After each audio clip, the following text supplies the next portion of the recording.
Deep within the mountains, far from the nearest town, stood a wooden cabin. Its walls, built of thick logs, had faced countless storms. Tonight, the cabin braced itself against another. Rain lashed against the windows, and the wind carried the sound of distant thunder. Inside, the fire crackled in the stone fireplace. The orange glow lit up the cozy living room. Emily sat at a small wooden table, brushes and colors spread before her. She was painting, though her mind drifted as the storm grew louder.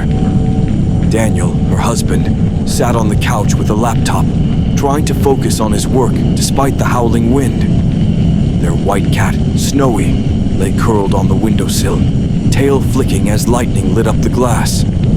For a while, the storm was only background noise. But then, everything changed. The lights flickered once, twice, and then the cabin was swallowed in darkness. Emily gasped. The only light came from the fireplace and the jagged bursts of lightning outside. Emily whispered nervously, "Daniel, the power's gone." Daniel looked up calmly, closing his laptop. "It's just the storm. Nothing to worry about." But Emily wasn't convinced. The storm outside sounded almost alive. Each gust of wind pressed against the cabin walls.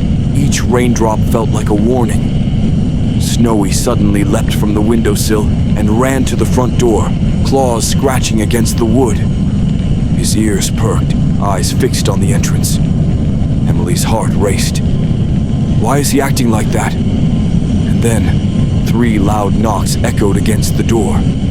Daniel stood quickly, grabbing a lantern. He pulled the door open. Rain poured in. The wind howled, but there was no one there. No footprints in the mud, no shadow in the storm, only emptiness. Emily stood frozen. Her heart pounded in her chest. She felt deep inside that the storm wasn't the only thing outside that night. Minutes passed. Fire popped in the hearth. But the silence between Emily and Daniel grew heavy.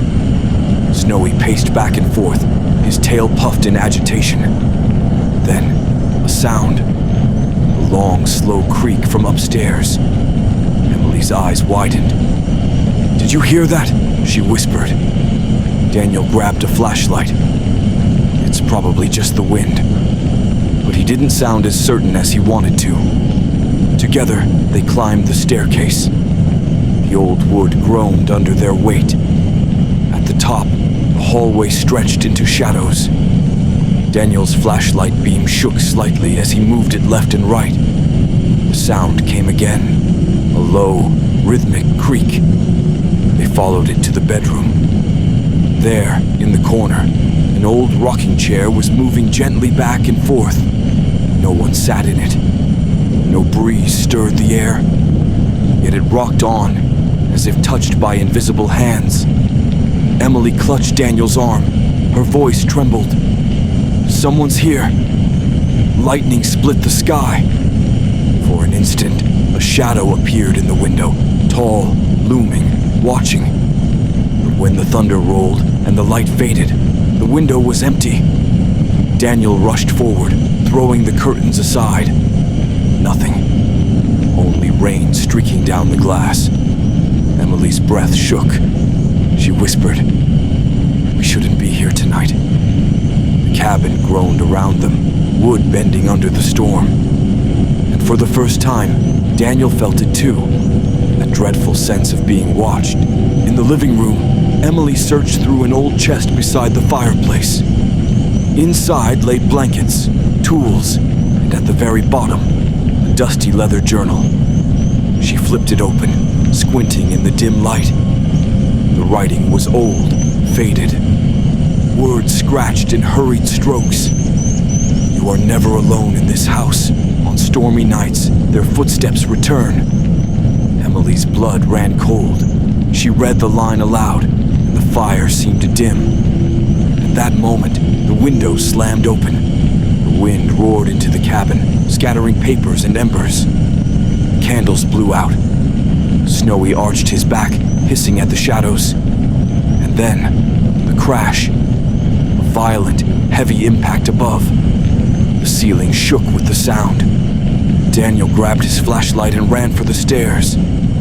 Emily followed, heart hammering. Upstairs, the noise grew louder, as if something or someone was tearing at the roof. They pushed into the attic. The storm howled through a gaping hole. A large tree branch had fallen, crashing through the shingles. The wind dragged at the curtain, whipping it like a figure in the dark. Emily gasped. The shadow in the window. It wasn't a person. It was this.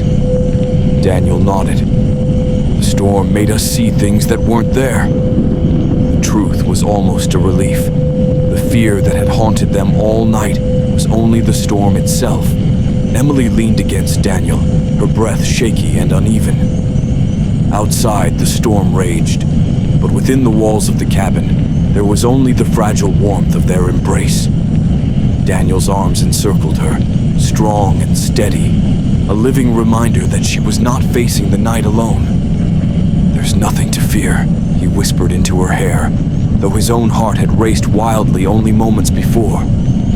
"This place may creak and groan.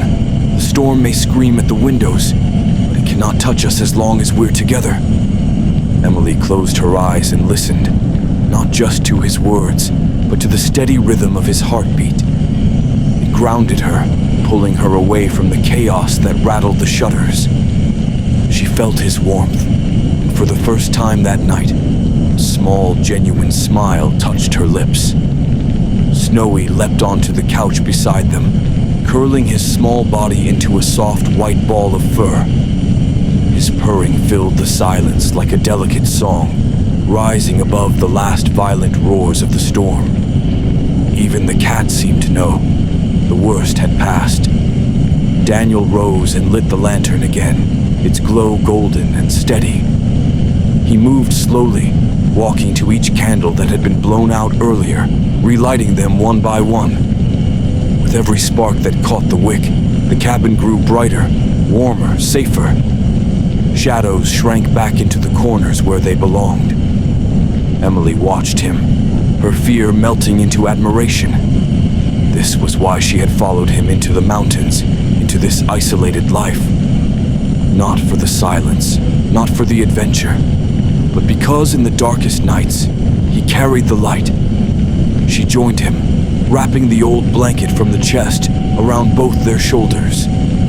They stood by the window together, gazing out at the storm's fading fury. The rain still fell, but softer now, tapping gently against the glass, like the final notes of a restless song. Beyond the trees, the clouds broke, revealing patches of silver sky. The moon pushed through, pale and distant, yet bright enough to illuminate the dripping forest. "Do you see that?" Emily whispered, pressing her hand to the cold glass. "It's beautiful, like the storm is apologizing for everything it put us through." Daniel chuckled softly. "Or maybe it was never meant to hurt us. Maybe it just wanted to remind us how strong we really are." His words sank into her heart. The cabin had frightened her. The night had tested her. But now she felt something entirely different. She felt proud. Proud that she had endured. Proud that she had not let fear drive her away from the home they were building together. They returned to the fire, where the logs still glowed with soft embers. Daniel placed another piece of wood carefully, and flames sprang to life once more, filling the room with a golden dance. Emily curled against him, Snowy climbing into her lap this time. The three of them, man, woman, and cat, formed a quiet picture of peace. Outside, the storm muttered its last angry words before slipping into silence. Hours passed, but neither of them noticed. They spoke softly, sharing old stories, laughing gently at memories that now felt distant, unreal compared to the night's trial. The fear had become something else, an invisible thread weaving them closer together. What had begun as terror ended as gratitude. At last, Emily grew drowsy. Her eyelids fluttered, heavy from exhaustion but lightened by relief. Daniel guided her upstairs, the floor creaking not with menace, but with familiarity. The rocking chair in the corner no longer moved. It sat still, as harmless as any other piece of furniture. The house that had seemed alive with shadows now felt like a shelter, protective and kind. As Emily drifted into sleep, she whispered the words that lingered in her heart. As long as we're together, there's nothing left to fear. Daniel pressed a gentle kiss to her forehead. He stayed awake a while longer, watching the moonlight spill across the wooden floor, listening to the rain's final whispers on the roof. Then he too lay down beside her, finally letting his eyes close. And so, when dawn arrived, the storm was gone. Golden sunlight stretched across the mountains, catching on every raindrop that clung to the pines. The forest shimmered as though the night had never been cruel at all. In the heart of the mountains, the cabin stood firm, its walls weathered, its roof scarred, but its spirit unbroken.